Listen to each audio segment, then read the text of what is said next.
I am a Humphrey alum in Master of Public Policy with a Science, Technology, Environmental Policy concentration. So sort of a step wannabe for those of you who are Humphrey folks. But yeah, public policy. So, and now my job, actually, I'm in a new position at Excel where public policy is in my title. My major matches my job title, which is amazing. So I'm now in a position that's a public policy and strategy manager. So it doesn't matter, really, but I'll tell you guys a little bit about what that means. So this is not intended to be entirely subversive, but part of what motivates me and what I enjoy about working within the utility right now is that there's so much change going on in our industry. And I feel like it's a really interesting time to be there, and it's an interesting time to be part of that change and influencing that change. So I think this is actually a title I put together for speaking at Elizabeth Wilson's class because I was an alumni of that Energy and Environmental Policy class, which if you are interested in policy and haven't taken that class at the Humphrey School, I do really recommend it, and she'll be back next year to teach it. So I will give you just a brief overview of sort of how I got to my position, because I'm not necessarily a typical utility industry employee in terms of my path. We have a lot of people that work at the company who have worked there for decades and started right after college in an engineering or accounting or business major. And those folks are great and bring us a lot of skills. But we're at a time of a lot of change, and so it's sort of interesting to have folks with different perspective coming in. So this is how I started my job in the energy industry. So I went to Macalester College as an undergrad, so very liberal artsy. I was an environmental studies major. I was very self-righteous. I had a lot of strong opinions. And I was really into like food and gardening and not energy. I was like, boring. Energy, climate change, who cares? But then out of undergrad, I got a position with a small energy co-op called the Phillips Community Energy Cooperative that did work in the Phillips neighborhoods of South Minneapolis. And Lee is deeply familiar with that neighborhood and that work. We actually were funded by Xcel Energy through an alternative low-income conservation improvement program. So Xcel is required to do a certain amount of energy efficiency programming, and then we also have a requirement to serve low-income customers.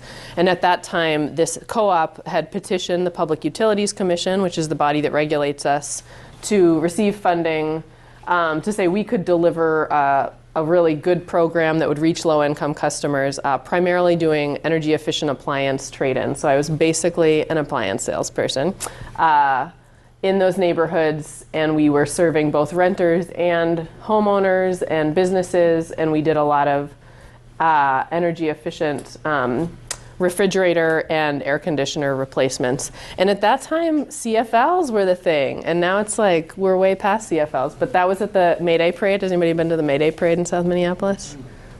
My costume in the May Day Parade. It's paper mache, and it's a CFL. But those are passé now. That's how old I am. And this is the Phillips neighborhood. I just was really feel honored to have worked in that community, and really, I mean, what attracted me to that role was really the community outreach piece of it. And then I learned a whole lot about energy as a subject matter through that work, but what I was really excited about was working in this really diverse, interesting neighborhood that's right in the heart of Minneapolis. This building up here in the corner, does anybody know the Greenway office building? It used to be called the Green Institute. That's where I worked for 6 years. If you ride the light rail downtown, it's the building that has solar panels on the roof right by the Midtown station. The Greenway goes right through there. I live very close to there now, just a little bit south. So still that's really where I felt like I got my start and cut my teeth in the industry. And it was a fascinating time in that neighborhood because there were a couple of really controversial energy projects that were being proposed, one of which was being proposed by my own energy co-op, which was to build a biomass facility that would be owned by the co-op, that would serve the neighborhood but would burn biomass in a neighborhood that's very sensitive to additional projects that would have environmental health impacts. And there's been a lot of history in that neighborhood of environmental justice issues. So even though it was sort of coming from a neighborhood group, it really triggered folks' concern about environmental health impacts. And so we never went forward with that project, and that's kind of part of why the co-op wasn't able to sustain itself. And another major project was this proposed transmission line down the Greenway, which I should have used a picture of our beautiful substation that's been built instead of this, because we did not build high voltage transmission down the Greenway. This is like a rendering as if we had. It was, that was an Xcel Energy proposal. I speak as though I did not work for Xcel at the time. Now I'm fully immersed, so I say we. But Xcel was proposing to build a transmission line to address reliability needs and growth in that area. And I have much more of an appreciation now of why we do those kinds of projects. And I think it was a real learning opportunity for the neighborhood. But again, people don't really like transmission being built in their backyards. So there was a lot of conversation between Xcel and the neighborhood, and they eventually ended up burying those lines underneath 28th Street, which runs parallel to the Greenway. And then we have two substations. One, does anybody ride the Greenway or the light rail trail? Where those two meet, where the Hiawatha Trail and the Greenway meet, that beautiful substation. Who knows that Hiawatha substation? It's my favorite. And it has the nice wrap around it. For a substation, it's pretty good looking. Otherwise, they don't usually look that nice. So that was sort of a result of the work that we did in the neighborhood there to be responsive to the community, to make it a little bit, to try and figure out how we could make that infrastructure fit in a little bit better. So from there, I went on to work for an organization called the Clean Energy Resource Teams. Is anybody familiar with CERTs? So it's a statewide organization that connects community groups to resources for energy efficiency and clean energy projects. Still have that hat. Somebody does. I don't have it. I still had it for that job. Still in the same building. It was actually, I was doing very similar work, but metro-wide. And always also still working in partnership with the utility. So I was working in positions, I really got my start as a partner with the utility. So there's some organizations that we have more adversarial relationships with or have traditionally. But CERTs also, a lot of what we did is sort of help to share resources on behalf of not only Xcel, but other utilities around the state. And then I came back to go to school at the Humphrey. And because I was really interested, CERTs explicitly does not work on policy issues, and I was interested in getting more involved in kind of the policy side of that work. So these are the things I learned in school. Just like some really useful skills that I feel like I use a lot in presentations is one of them. There's a great class. Does anybody who do the Boreas Environmental Leadership Program at IONE? Todd Rubold is my PowerPoint guru. If you haven't taken his workshop on PowerPoints, it'll change everything for you. He does a really good workshop. Yeah, writing, data visualization, video projects for those who have taken any of Elizabeth Wilson's classes, and then group work. And I hope that that's something that's in a lot of areas of the university, but as much as it drove people crazy, I do say a huge part of my job now is working across different areas of the company and bringing us together to put together a piece of a filing or some sort of documentation or some work together. So group work, as painful as it is, was a very good thing to learn. And I did a couple of internships while I was at the Humphrey School. I worked with the Environmental Quality Board, which is a group of the commissioners from various state agencies, so Department of Agriculture, the Department of Commerce, Division of Energy Resources, Department of Economic Development. All those state agencies that touch different environmental issues are all part of the Environmental Quality Board. And so while I was there, we did an environmental congress where we held meetings around the state to talk to folks across Minnesota about sort of the key environmental issues that were going on. Energy being a theme, water being a major theme of that. So I was just there for a brief internship, but got to be involved in that work. And then also worked for the city of Minneapolis in the sustainability office. So at a time when Minneapolis was completing its climate action plan, also at a time when Minneapolis was considering municipalization. So they were talking about their franchise agreement was coming up. They were deciding whether or not to renew that with Xcel Energy and CenterPoint Energy. So kind of a contentious time between the city and the utility, but also a time when there was a lot of interesting conversation going on about what goals and objectives Minneapolis had and how Xcel was or was not maybe meeting some of those objectives. And it's since resulted in a clean energy partnership that we have between the city of Minneapolis and Xcel that has been a really good model, I think, for us for how we work with community groups. And I was there when the city set our, and I'm a proud Minneapolis resident, the city now has a goal of 80% carbon emissions reduction by 2050. The state also has that goal, but it's a goal, not an objective. Our near-term carbon emissions goal from the state are requirements, whereas our 2050 goal is a goal. But as we are hearing more and more communities think about those long-term goals, it's an interesting, we don't really do regulated planning out to 2050. And so there's sort of it's an interesting conversation about what are we going to do post 2030 in our system to help to meet these goals. And what is the state at large going to do? We're not the only transportation. Other sectors are a big part of that too. And so my current job is as a public policy and strategy manager at Xcel. So I've been there just over 2 years now. Anybody know our building downtown on Nicollet Mall? We have a new building now. LEED right. Silver? Yeah, silver. Yep, LEED. Between the library and the light rail station. Anyway, it's great spot. And yeah, I started my work at Xcel in our NSPM regulatory group, and I won't spend too much time on that, but we are a vertically integrated company with operations in 8 states. And so we're the result of a merger between 4 different companies. So I was really working just for Northern States Power Minnesota. And we are all one Xcel Energy. But for some of our work, we operate as our operating companies still, because there's a lot of variety between those states in terms of what the regulatory and policy environments are. And so we do that work sort of on a jurisdiction by jurisdiction basis.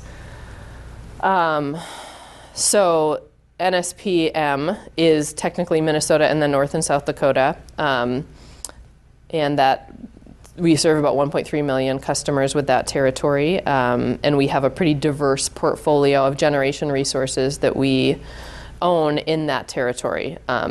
Many of them are in Minnesota and Wisconsin. Fewer are in North and South Dakota. And then this is our bragging slide that I always have to do. We are the #1 wind energy provider in America for 12 years running. We are on track as a leader in carbon emissions reduction. So we're looking at 30% carbon emissions reduction across all of our states by 2020. In Minnesota, in our upper Midwest territory, it's actually even more than that. But that's what we're on track for company-wide. We've been a leader in conservation, so our demand-side management, energy efficiency work for many years. We are working to increase the solar capacity on our system at an exponential pace. Did anybody hear about the 100 megawatt solar project that we did our ribbon cutting for this week, North Star Solar? Mm-hmm. That's a pretty big project. Yep. We're a big name in transmission. Are people familiar with the CapEx 2020 project? That was a big transmission project that I believe 11 utilities across the Midwest worked together on. We were part of that to build a lot of transmission to really enable to move renewable energy from, we have great wind resources, especially in the Midwest, to move that to where our load is. So lots of work around transmission, and then a good record on reliability. Did anybody live in the Twin Cities for the solstice storm of 24 years ago? 3 years ago? That was a lot. That was a huge outage. I mean, obviously we experienced these with some regularity, but that was a particularly big one that we brought in a lot of our other, we have agreements with a lot of other utilities to help us do good response for those types of events. And we're always working to improve our response time. If folks don't know, we actually need you to call us when we have an outage. We don't currently have on our distribution system the communication system such that we can track that. So we rely on customers reporting outages. and then sort of are able to triangulate where, like, what feeder is it that was impacted and how do we restore that. So we also have an online tool, but we need you to tell us. So do call when there's an outage. We want to hear from you. And it's all at a competitive price. So I won't talk about this in detail because it's complex, more complex even than I can really wrap my head around. But regulation of energy is very complicated and very much varies state by state. So it's really done on a state by state basis. And some states are full or partially deregulated, which means they maybe customers have more choices of there's multiple providers for generation, for instance. In Minnesota, we are fully regulated. So all of our operations, we are, as an investor-owned utility, are a fully regulated utility. And we are also a vertically integrated utility. So we own the generation, the transmission, and the distribution. And that is not the case in all states either, or of all utilities. But that's a pretty important part of just our identity as a company, is that we have all those portions of the system and we are very heavily regulated. And so we have to, we do a lot of work to get approval of any changes that we're making to our system. And that's really the work that I started in at Xcel, was in our regulatory area, where we were making filings with the Public Utilities Commission for any changes that we wanted to make to our system, to our rates, to our program offerings. So in terms of just how the electric grid is regulated and sort of who's in charge of different jurisdictions, different parts of that, and maybe folks are somewhat familiar with this, but basically the generation and transmission side, there's regional transmission operators or regional transmission organizations, independent system operators. Anybody familiar with RTOs, ISOs, MISO? Hands up, guys. Nobody knows about that, except energy nerds. Elizabeth Wilson likes to call them the most important organizations that you've never heard of. Like, nobody, it's a very, certainly they don't really interact with this customer side, but they are they handle the wholesale energy markets, and they do a lot of the transmission planning functions. So they really operate in that space. Vertically integrated utilities like us operate across that spectrum, all the way from the generation side to the customer. In regulated states, the Public Utilities Commission and some sort of energy office, and often an environmental state agency, will regulate various parts of that system in terms of siting, in terms of changes, again, before the commission around rates and resources. And then customers really mostly interact on that grid edge side, sort of the distribution and meter, behind the meter side. And the major transition, I'll talk a little bit more about this, but we're really at a point where there's sort of a movement away from the traditional centralized, utility-owned, large central generation delivering power one way to customers, to a much more distributed system where customers have a lot more choices and access to information around how to manage their energy usage, and even do generation, self-generation through solar or other distributed energy resources. So I'll just go through a little bit of each of those segments of our system. Again, this is a map of our utility, our generation system for the Upper Midwest. So again, these are utility owned. We are down to just 2 coal plants in Minnesota. We've transitioned much of our coal fleet to natural gas, or have phased those out. We did get approval last week, and I'll talk more about this, to close down the 2 units of our largest coal plant in the Upper Midwest at Sherco, which is a huge deal, and do this dramatic and aggressive transition to more renewable energy. But we really do rely on a diverse generating portfolio to maintain reliability and to sort of be able to manage around intermittent resources that aren't available, in the same way that we've been used to relying on fossil fuel generation like coal and natural gas, or our baseload generation like our nuclear plants, which we do have 2 of in Minnesota. So this is the resource plan in pie charts. This is a 15-year plan that we file with the Public Utilities Commission. Every 2 to 5 years we file a resource plan, but it looks out 15 years. And it's a plan for what we think our resource needs will be in that time and how we plan to meet those needs. So I was lucky enough for my first 2 years at the company to get to work on this project, which I'm grateful for the learning opportunity, and I'm really proud of what this plan is proposing. So it's the closure of those 2 units at Sherco and then doubling our renewable energy on our system, over 60% carbon emissions reduction by 2030 and a 63% carbon-free mix by 2030. So yeah, and doing that by adding over 4,000 megawatts of renewable energy, which again is exponential growth in our renewable portfolio, and then retiring those 2 units at Sherco in the 2020s. So the transmission space, I mentioned the ISOs and RTOs. I won't talk a lot about those, but they exist in some parts of the country and not all of them. It was sort of an effort by FERC to help the Federal Energy Regulatory Commission to help coordinate some of the transmission planning efforts and support reliability on a regional basis, and then also create these markets for regional energy sales between utilities.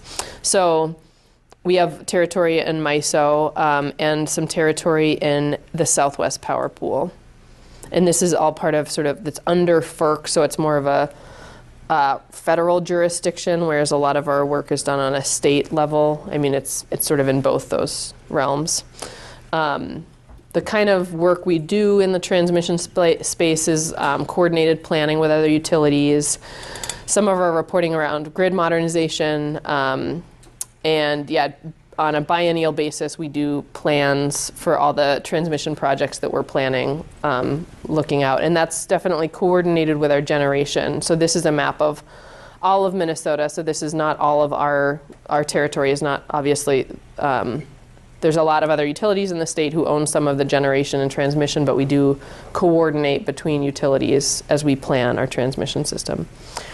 In fact, Minnesota has over 180 utilities. We have a whole lot of municipal utilities, so cities and municipalities that have their own utilities, a lot of co-ops, some of which are under the umbrella of Great River Energy, and then 3 investor-owned utilities, so Xcel Energy, Minnesota Power, and Otter Tail Power.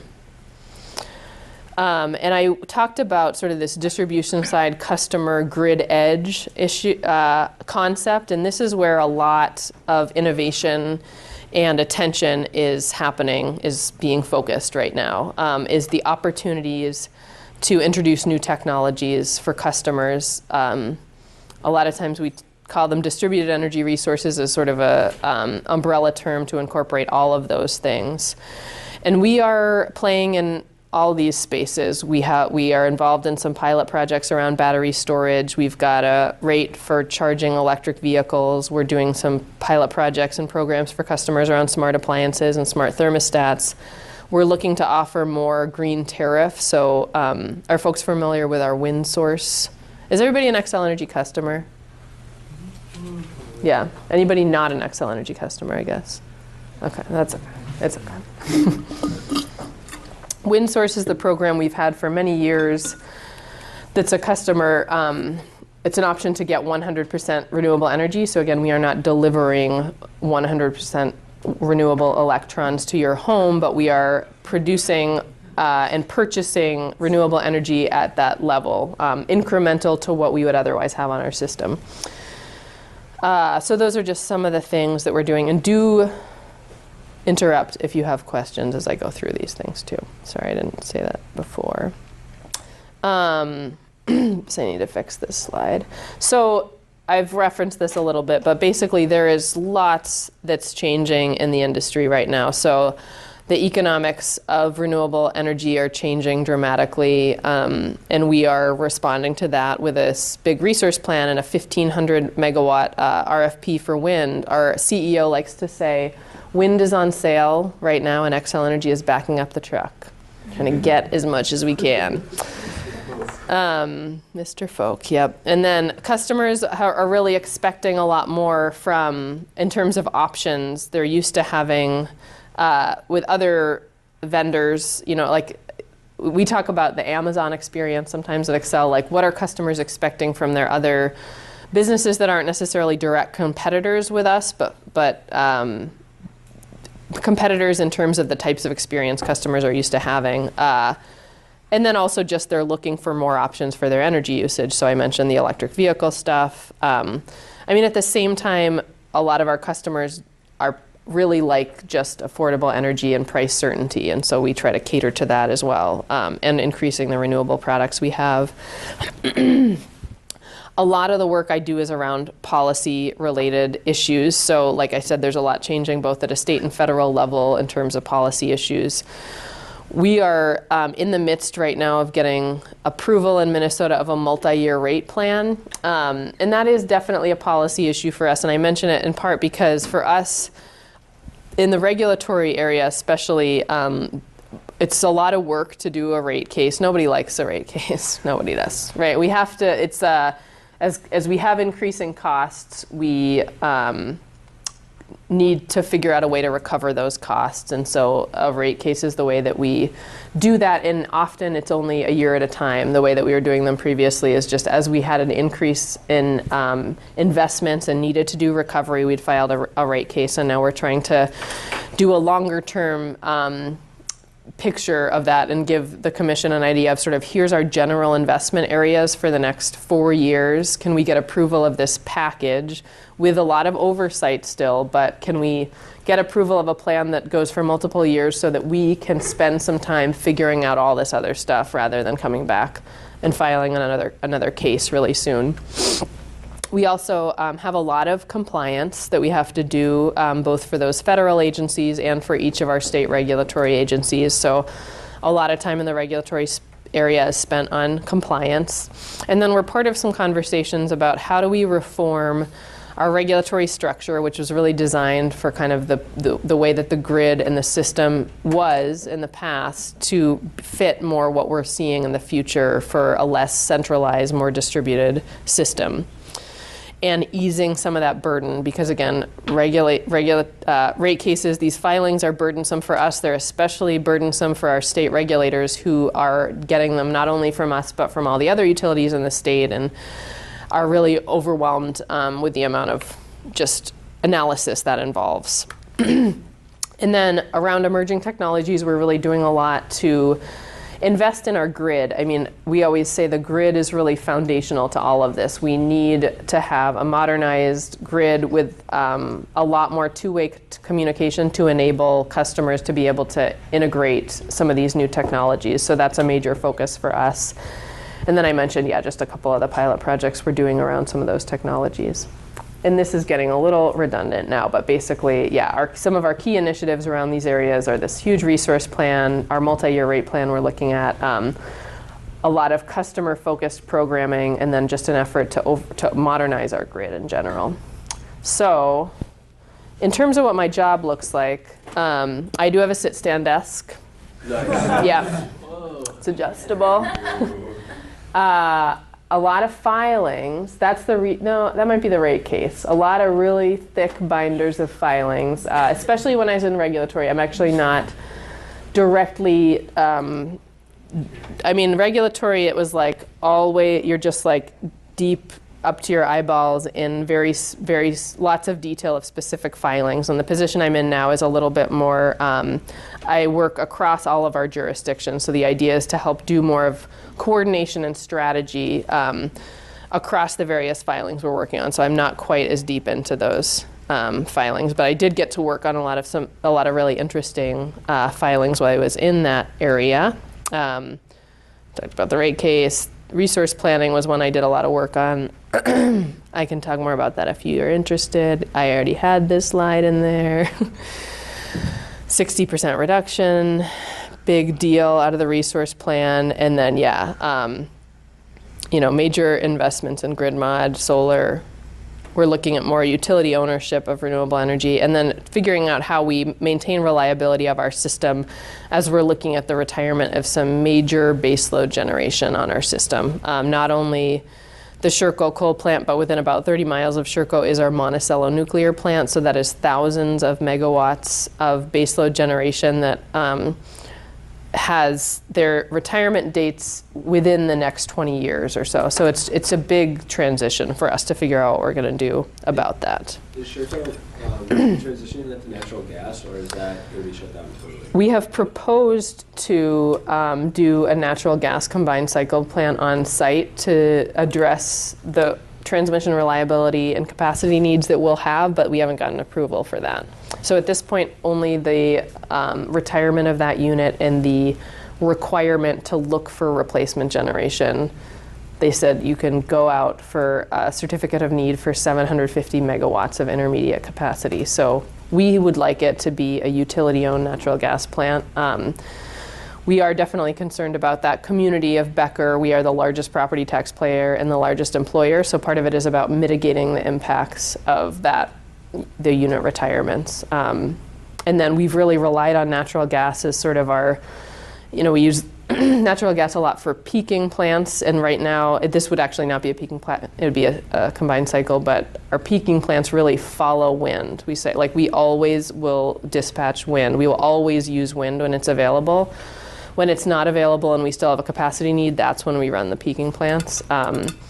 But having that still a baseload fuel, a baseload type of generation is what we've been used to running and planning our system around. So that's really what, at this point, given the infrastructure that we've got in that region, it's really kind of what we feel like we need for that. But we will do a certificate of need, and there may be other options that come up through that. So is that like a long process? It can be years. We'll see. It can take a long time. We filed our last resource plan in 2010, and we completed the certificate of need that resulted from that, which was where we filed, we had 3 proposals for natural gas. 2 of those were chosen. A solar project beat natural gas on price, and so that's where the Aurora solar project came from, which is another major solar project we're developing now. But that didn't wrap up until 2015. So, and the filing to when we got the hearing might have been 2 years, and then another 3 years for the certificate of need. So regulatory lag is a real thing. It takes a long time to get these things through that process, to the frustration of many people within our company. I feel like I've talked about a lot of these concepts already, but pilot projects are a big thing we're using to start to try out some of these innovative new technologies. We are really, reliability is a core function for us. We really are, that is something we pride ourselves on, but also something that we are required to maintain for customers. And so we are risk averse in terms of trying new technologies across our system before we've really had a chance to understand how they work. So we're using a lot of pilot projects to try out these new technologies.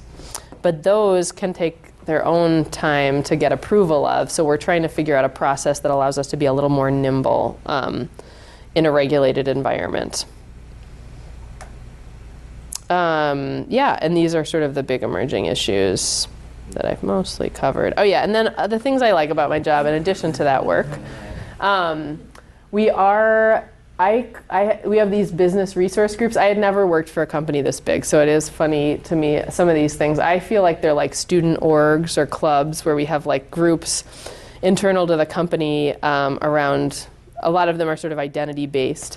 And so I'm involved in our SAGE business resource group, which is the supportive association for GLBT employees at Xcel. And we've had some real success getting the company to adopt some policies and changes around just being more inclusive for GLBT employees, including having all gender restrooms in our new building, which I'm proud of. I really have enjoyed the stakeholder engagement work that I've gotten to do as part of my job. And then Xcel does a really good job encouraging employees to be really involved in their community. So they do a lot to encourage and incentivize us to do volunteer work. So I taught a cooking class last summer at a Project for Pride in Living facility and did some tutoring there that I really was happy to have my work encourage. And then I'm always trying to get more people to bike. So we have a little club of cyclists within Xcel, and I like to make my coworkers try out nice rides. And yeah, so it's a fun place to be. It's a fascinating place to be because so much is changing. And it's both of those things. It's great. There's always so much to learn too. I mean, that's the thing is there's endless new information to learn in that area. So I really like that about the work. And this one is sort of our foundational position going forward in the midst of all this change. We really do want to serve our customers. We always talk about being the preferred energy provider for our customers. We are a monopoly, so they don't have a choice at this point, but we'd still like to have, if there were choice, we would like to be that company that folks turn to. And so we're really trying to cater to customers and be responsive to customers in that way. We're making these transitions in our system and really focusing on the most cost-effective ways to do carbon emissions reduction. So there's a lot that customers are doing. A lot of customers are interested in more clean energy. We think that's great. People are really attached to and interested in the idea of ownership in a lot of ways, and that's an interesting issue for us because we feel like we can do renewable energy in the most cost-effective way at scale. Utility scale is really going to be the most cost-effective, but that's not necessarily the way customers are making choices, and so it's just an interesting conversation right now how we're thinking and talking about that. But our main objectives are really increasing renewables, transitioning away from coal, and maintaining, for the near term, our nuclear fleet, because that is carbon-free generation that we really rely on to meet those goals. And that will be definitely a big question and conversation for us in the next few years as we think about if there is what our future might be beyond our nuclear facilities. But through the early 2030s, we're planning to continue operations.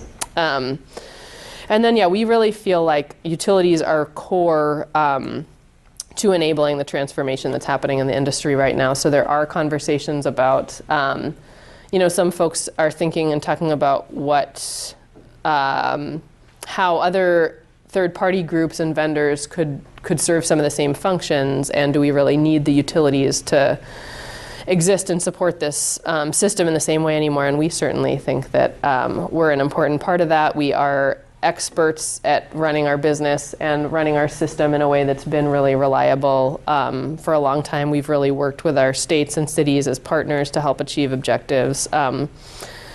So we see ourselves as a key role in that, and we're really trying to figure out how we can help enable some of the transformation that's happening. And then foundational to all of this is a regulatory framework that really supports all of that.